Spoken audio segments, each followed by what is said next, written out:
Good morning. Now, in today in lesson number 3, our next topic is early empire. The phases of Roman Empire. Roman Empire can broadly divided into two phases: early and late Roman Empire.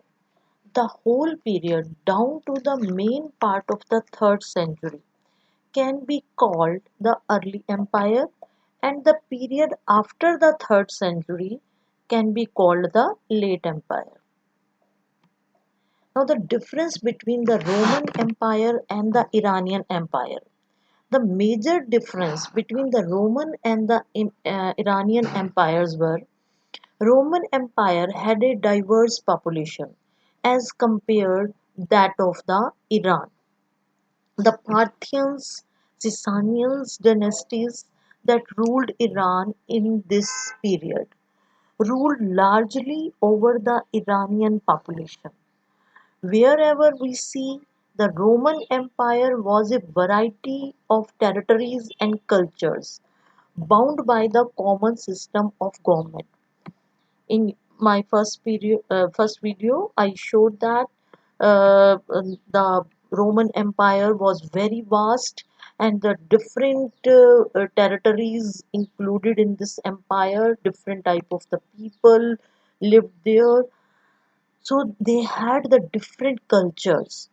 Many, like I'm giving the example, in of our India, we have the different type of the people in each state. So we have the different type of the culture, same as it is on that time in the Roman Empire. Many languages were spoken in the Roman Empire, but for the administrative purpose, only Greek and Latin language, these two languages were used. Upper class means the rich class people of eastern side.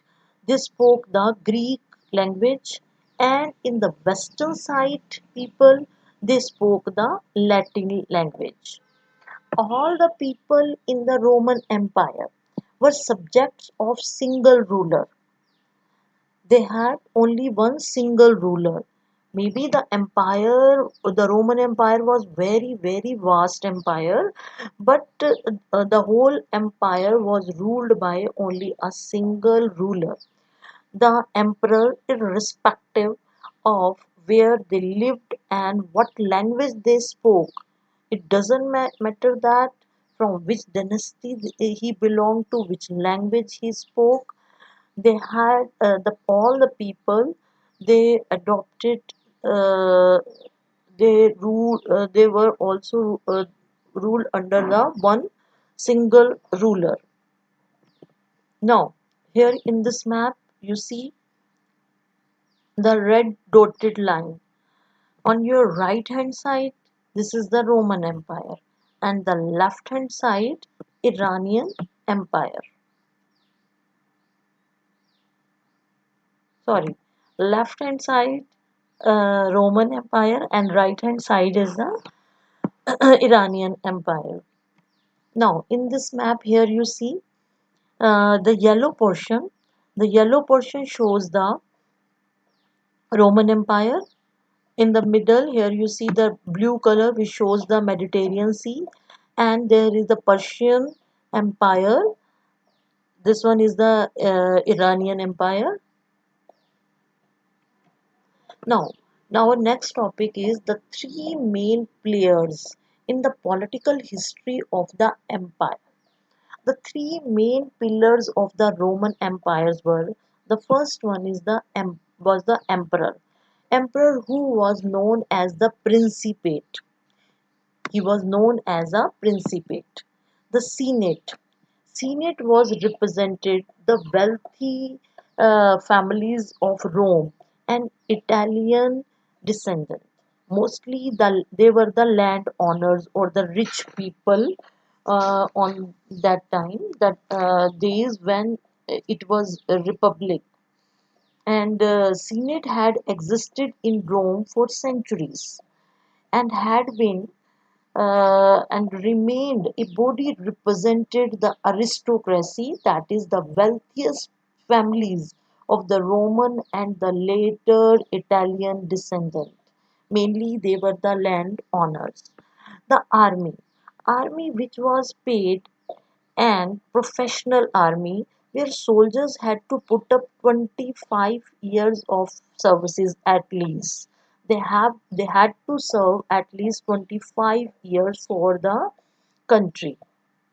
The existence of paid army was a distinctive feature of the Roman Empire. This was a very different feature that the army was paid. The army was the largest single organized body of the Roman Empire. He had the power, army had the power to decide the fate of the emperors. Fate means bhagya. The army was hated by the senators. Senators, they were not like the army because on that time the army had a lot of powers, and the senators, they were not wanted that the army hold all these powers. Thus it can be said that the emperor, aristocracy, and the army were the three players in the political history of the empire. Now the succession of to the throne in the Roman Empire, family descendant, either natural or adoptive, was decisive factors in the succession to the throne in the Roman Empire. The army was also wedded to this concept. For example, Tiberius. Tiberius was not the natural son, but he was the adopted son of the Augustus. Now, the Augustus age. The Augustus age is remembered as the age of peace. It brought peace after decades of internal strife and centuries of military conquest. External warfare was also much less common to the first 2 centuries. Okay, student, thank you.